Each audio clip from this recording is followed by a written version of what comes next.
रिंकी और सोनू की माता पिता और दादी को मरे कुछ ही दिन बीते थे कि वे दोनों अब बहुत ज़्यादा चिंता करने लगे थे।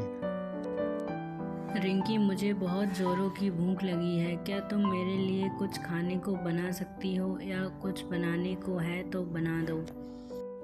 हाँ सोनू, रुको, मैं अभी तुम्हें कुछ खाने के लिए लेकर आती हूँ। तब तक तुम मुझे यहीं बैठे हुए मिलना। यह कहकर रिंकी वहाँ से तुरंत चली जाती है।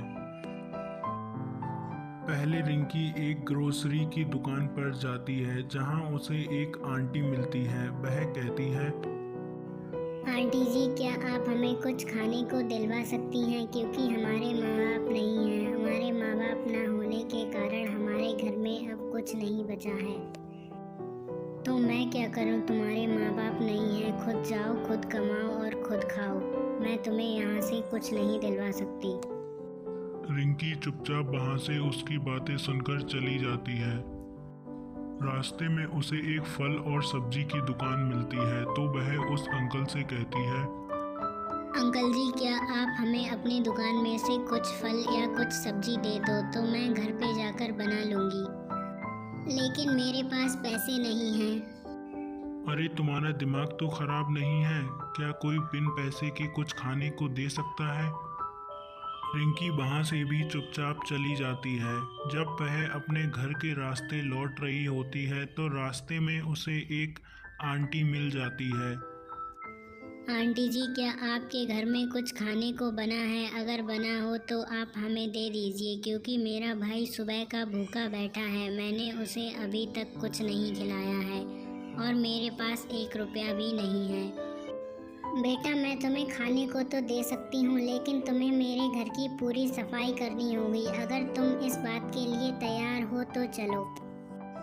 हाँ आंटी जी, मैं आपके घर की सफाई करने को तैयार हूँ। चलो, आप मुझे ले चलो। रिंकी उस आंटी के घर की जाकर सफाई करने लगती है। वह अपने काम को बहुत अच्छे से निभाती है। वह उसका पूरा घर बहुत अच्छे से साफ कर देती है।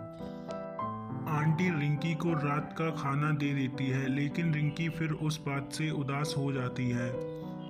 रिंकी जब रास्ते में अपने घर के तरफ जा रही थी तो उसे कूड़े के ढेर में एक चमकती हुई कढ़ाई दिखाई पड़ी। वह सोच रही थी, इतनी नई कढ़ाई किसने फेंक दी। फिर वह अपने घर पर उठाकर ले आई।